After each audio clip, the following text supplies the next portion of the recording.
the return to performing classical ideals in the contemporary context. So it's fun getting lunch with him and hearing all about it. And Skip Press has been a mentor and a friend. Skip, I remember meeting him in a cafe. It's so strange when you think about where you meet everybody. Just hanging out in a cafe with a group of other people. But we've become friends since then.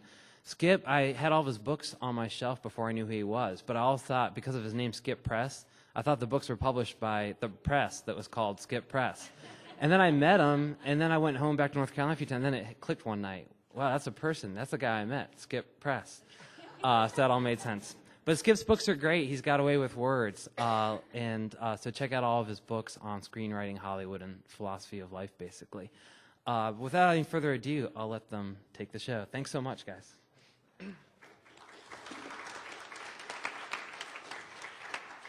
Okay, you guys are guinea pigs today. This is the first PowerPoint presentation I've ever done. Thank you. And if you want to throw something at me afterwards, just go ahead, because this might be a little controversial.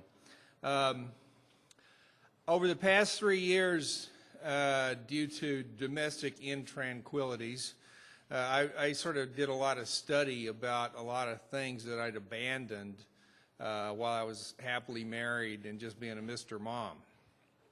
And it sort of coalesced into a bunch of really interesting things that forwarded my knowledge of story and what I teach in these universities. And it's available in 1,200 universities. If I had students in each university, I wouldn't be able to sleep, but I don't. But I have a lot of students.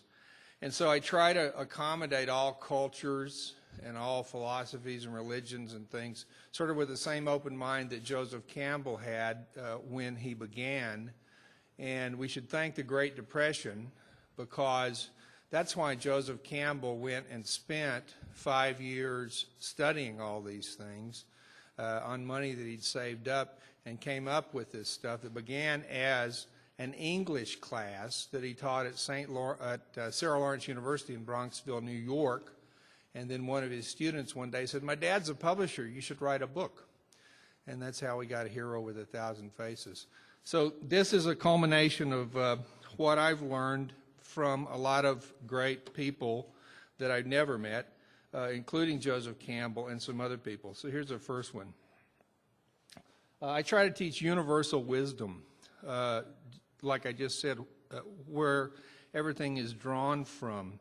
And the more that I study, the more that I learned that it's about flow. It's about the way things flow, the way things evolve in the world.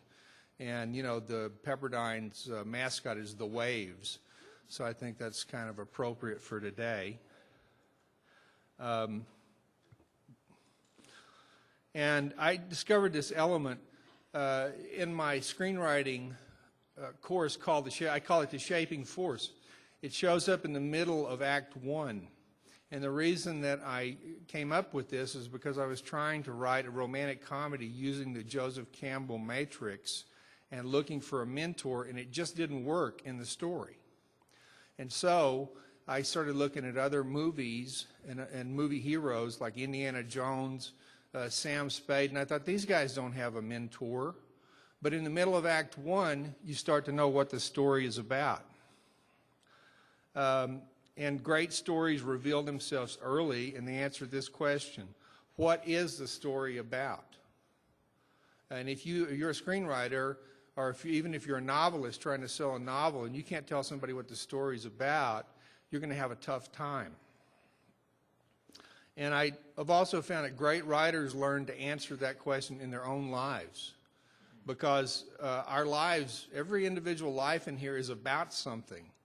And if you're lucky enough, you find out what it's about, and you'll probably find out that that is the bliss that you really should be following. You know, because, I mean, you can get in a little trouble that follow your bliss. You know, some people just like to sit around and smoke ganja. But that becomes what their life is about. It's not very blissful, you know. So when people come to me, they come to me from all over the place. I've got a book, The Complete Idiot's Guide to Screenwriting, is published in Russia. And I hear from people in Russia, Belarus, South America, Africa. I never know where I'm going to hear from people from. And I always ask them where they with their career and where do they want to be. Because a lot of people starting out writing don't think about a career. They're happy just to sell anything. But they should be thinking long term. And that has a lot to do with your success. And I've also found that you can solve your own life and the problems that you're having by what transformation takes place within the Joseph Campbell matrix and in the heroic stories. You know, I know people like to be humble and they don't like to think of themselves or talk about themselves, but really at some point in your life you'll have to be a hero to somebody, even if it's just to yourself. And the things that you learn will provide you, if you're paying attention, with a magic elixir. That's one of the things Campbell calls it, which you can share with others. Other people call it a boon. And that's really what life is about. The thing that people said earlier about, being of service to others is what great fortunes are all about. It's true. They come up with some boon, something that really helps others. And that's, even Bill Gates with Microsoft Word, has helped a lot of writers. And I ask people how they're doing, Groucho Marx used to see friends he hadn't seen for a long time, and he'd say, "Are you making money?" That was his first concern. Great artists are always concerned about other artists and how they're doing. They're not just self-absorbed. And when you know the basic truths and the basic techniques of what art you're doing, you can concentrate on the things that you want to do. Pablo Picasso could do perfect figure studies before he became Pablo Picasso. So you really do have to learn the basics of your art. And I have to learn the basics of this mouse, which I just messed up, but I don't know if a mouse is art. Let's see. Where is that thing? There it is. So, if you don't know the basics of storytelling, you want to be a creative writer, you want to be a filmmaker, something like that, you've got to learn them. And I find a lot of people want to shortcut it these days. It doesn't work. And then I find people that come to me and they say, they're just kind of lost. And I have to sort of talk with them sometimes to find out that they're lost.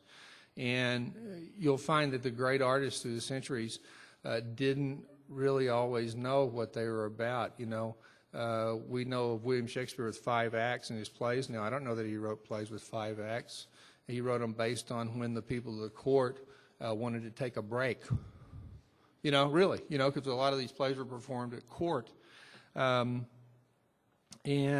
Stephen King started out wanting to be Louis L'Amour. He wanted to be a Western writer, and look at him today. But everyone is unique, despite all these patterns that we talk about. And a lot of people don't end up realizing just how unique they are and what voice that they have, because people in Hollywood will always tell you they're looking for a unique voice. And somebody comes along and they learn a way to do certain things, and they become completely unique, like Charlie Kaufman. My daughter helped me with this PowerPoint presentation. She's 14, and her favorite movie is Eternal Sunshine of the Spotless Mind, which I thought was brilliant, by Charlie Kaufman. So whatever it is that you're trying to do, there are stories that only you can generate.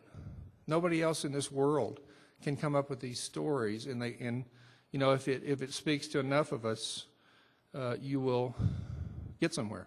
I've just seen it happen time and time again. That's Aristotle, and that's a picture of the parchment of Poetics, which is fabulous if you haven't read it. It's where 3-act structure comes from, but he wasn't a playwright. He just observed. He was a teacher. So that's kind of interesting about the can't do teach argument that you hear. But he wasn't perfect because he was convinced that the solar system had the sun revolving around the earth. And I don't know if you can see it, but that's Aristotle's view of the universe. And outside Saturn, which was the last planet that he thought existed, there were fixed stars, and then there was a sphere of the prime mover, which I guess was God or whatever. You know, it's like these ideas evolve over time. I remember when I was a kid, Billy Graham, I watched the thing, and Billy Graham was convinced that he'd figured out, according to Scripture, that heaven was 753 miles above the earth. No, this is true. This is really true, you know. So where is this pattern that I'm talking about? What's it about? Well, it's all around us. It's really woven into life. It's coursing through your veins. It's not just story. There's a story that's going through your body right now. It's in the movement of light, and I'll get into that in a minute. How many of you people know what light really is? What it's physically composed of? Two people. Okay, I'll get to that in a minute. It's in the waves in the ocean. There are patterns. There are actual repeating patterns in the waves of the ocean that actually correlate with stories that you can see on screen. And it's also in great lives. Lives have these same patterns. The reason that the Joseph Campbell thing speaks to so many people is because he studied great lives. He studied great lives, religions, philosophies, and he found that there were repeating patterns. He didn't start out trying to match it with something. It's what he observed happen. And the great movies that Hollywood produces sometimes weren't really from Hollywood. A great number of them, increasingly so, I think, were developed sort of outside of the Hollywood think. And, you know, and that's the great thing. There's that uniqueness again. You know, some people that work at studios and with studios maintain their uniqueness and give us the stuff that moves our lives. And it's always been that way, frankly. It's not like just a new thing. So you start off with a singular idea. That starts your own journey. And that idea is mirrored at the journey's end. It's mirrored at the end of a great story. And I'll show you why in just a second that works. And I guarantee you probably never heard this from anybody else. And that idea is followed repeatedly along the way. It's like something that nurtures you in a story that you're creating. You know, whenever the energy's lagging, you look to that idea, and it'll buoy you back up. One of my former students has the only animation company in Israel, and I taught him at the university, at Academy of Art College in San Francisco, and I said, well, what did you learn from me? You know, I just taught you English. And he said, well, this singular idea that you had, that if you look at something you want to achieve, like there's a golden temple on top of a mountain, and you want to get to it, but there's a jungle in front of you. So you're hacking through this jungle, trying to find the path, stay on the path, and you think you're never going to make it, then you just look up and the golden temple is still there. So it keeps you there. So goals are important. That's a big part of the Campbell journey. And it's fueled by faith. And what I mean by faith, I mean that it's unflagging. The people that achieve things, particularly in Hollywood, they have faith that they're going to get there, and they don't give up. There's a guy who lives out here in Malibu. I was in a film class with him in Malibu at one time, named Jeremy Joe Kronsberg, and he wrote a movie called Every Which Way But Loose, and 52 producers turned it down before his wife, Barbara, talked to Clint Eastwood's secretary in an airport line waiting to get on a plane, and she got Clint to read it. And it's your story and your careers are strengthened through struggle. And I repeatedly tell my students that if you're struggling and it's hard, oh God, I don't know if I can do this anymore, you know, it's the whole thing of what doesn't kill you makes you stronger, even if sometimes you want it to kill you. And and that idea is really your key to success, because that'll get a movie going. If you walk in with an idea that people just go, yeah. There's a guy last week sold a series to ABC called Voicemail, and he'd saved all his voicemail tapes, and he thought, gee, I'm going to put some pictures to those. And he made some little short films, and he put them all on an iPod, loaded it up on an iPod, marched into ABC and said, here's my series, and they bought it. It's going to be on the web, and it's going to be, you know, a series. So back to my thing I call a shaping force, and I'll tell you a little bit more about that in a second. It appears in the middle of Act 1. Where I sort of got a clue about this, I was interviewing Lou Hunter one time, wrote Screenwriting 434, former co-chairman of UCLA Screenwriting Department. And Lou said, you know, by about page 17, you know what's going on or not. And that just always stuck with me. So when I was trying to reformulate this thing to put together my screenwriting class, I went, yeah, that's it. It's in the middle of Act 1. And this has worked out for me. And it's hinted at beforehand. The best example that I use is Castaway, because that movie is about time and what you do with it. And it's, you know, it starts out, and Tom Hanks is a time expert, you know, and he's got to go handle this time thing, but he never has time for the people that matter. So there's a hint. And it springs from the inciting incident, which is like Tom has got to go to Russia to straighten out their not getting the FedEx packages there on time. It reappears repeatedly through the movie, and that sort of forms the spine of the story. And Castaway is so good because it's got that pocket watch, and with Helen Hunt's picture in it, and you keep seeing that through various crucial points of the story. And it's what the story's about. You know, Bill Broyles didn't tell me that it was about time, but he gave a lecture after I wrote this and put it in my course at the University of Texas, and he told one of my students it's about time. But here's the thing about the story structure that I teach. This shaping force thing, it can be a hero, it can be a villain. In Alien, it's a villain. That's what the movie's about. Or a theme, like time in Castaway. So it's a little more flexible. Or it can be anything. It really can. And so I love Campbell. I love all that stuff. But not every movie is a heroic journey. Not every story is. You know, so I think we have to be flexible about these things. Now here's where I start getting into science. Catch a wave, catch the force. Life flows, moves in waves. You can see this on a freeway. You'll see cars that are sort of in a packet. And you move ahead, there's a gap. There's another one. You can see this all around you if you're observant. Great stories flow, and they move in waves. There'll be action, then there'll be something else.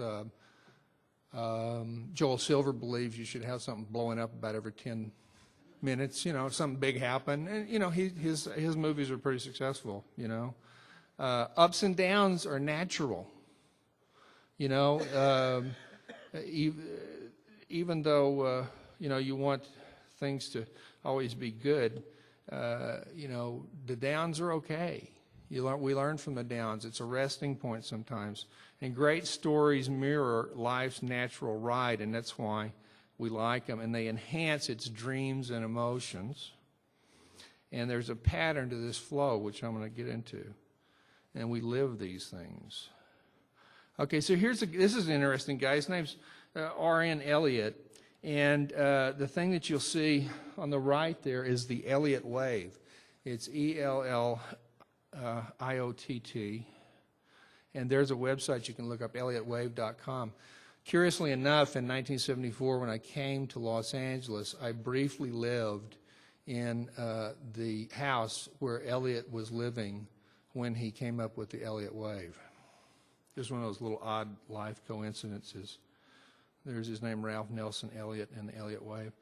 Now, this is how I've adapted Joseph Campbell, Aristotle's 3-act structure in Poetics, Shakespeare's 5 acts, and the Elliot Wave, and my little shaving force all into one thing. There's an inciting incident, and then in the middle of Act 1, which is the top of that thing, there's this shaping force. What's the movie about? And then at the end of Act 1, where you depart the old world for the new, it's kind of a downer. You know, Luke Skywalker doesn't want to leave his little planet, but his aunt and uncle have been killed, and he didn't want, you know, he's the reluctant person. So it's really kind of a downer. And then in the first part of Act 2, it's a constant struggle because he's in a new world. And he's, you know, and in Castaway, it's like the obvious things of trying to learn to survive on this desert island. And then you hit a midpoint, which there's a crisis where the hero has to achieve something, has to take it a little bit over the top, do a little bit more, if they're going to become more causative over this new world than the effect of it. And in Castaway, he has to knock out this abscessed tooth that he has neglected all his time, or it's going to kill him. And what happens? The screen fades to black, and then it comes back up, and Tom Hanks is transformed. He's lost weight, he's thin. The fish that he couldn't spear to save his life, he spears instantly. He goes running across these rocks that were tearing up his feet, isn't bothered. And so he's sort of become a master of this new world that he's in to a degree. So there's more chance that he'll survive and be a hero who will come back with a boon at the end than not. And that usually happens in the second act. And then at the end of the second act, it says dilemma, but that's all I could fit into the little program I was doing with this picture. And I call it the deepest dilemma. It's an, oh shit, how's he going to get out of this? Or, you know, or how's she ever going to get this guy to love her again, sort of thing, right? And so this is the true test of all of this transformation that's taken place. And so there's another example of why it's good to have the downs. It's like, okay, you're so smart, let's see what you can do. And then the hero marshals everything that she's learned to the end, and then boom, it's a big up at the end. And I call this an Elliot Wave based story structure. It's Ralph Elliott and Elliot McGuckin, I guess. So. Now here's something I've learned recently about science. This is very interesting. Light is a combination of an electrical wave and a magnetic wave. And in terms of story, you might think of the electricity as the intellect and the magnetic wave as the emotion, right? Because you think of big stars and they're magnetic, right? And what do they make their living on besides good looks? It's emotion. And these two things interacting form a beam of light. And in good stories, if you don't have intellect with emotion, you don't really have a good story. You've got to have a balance. And there's a sort of a graphic of a breakdown of the two parts of a beam of light. And here's a book I read recently, which I think is absolutely fantastic. It's called The God Effect. It's about quantum entanglement, which is science's strangest phenomenon. And it talks about time travel, quantum computing, and a whole bunch of other things. Here's a picture of it. And there were these experiments that took place in 1969 about this. And I'll try to be brief about it. These two guys named Shimony and Clauser experimented. They heated calcium to produce a gas. The gas was hit by an ultraviolet beam, and that created light energy absorbed by electrons, and that got a boost of energy. Now, most electrons give off a single photon. 1 in a million gives off 2 photons. So remember 1 in a million, because sometimes the odds in Hollywood or even in publishing are about 1 in a million that you're really going to make it big, right? One of those photons is green, one's violet. And these photon pairs are uniquely entangled. That means they communicate with each other. Well, what the hell does that have to do with story? Well, these two things can communicate across the whole universe. And scientists don't really quite know how this works yet, but they do know it works. And there's been experiments where they've been able to make this work under a river through a tunnel in Austria.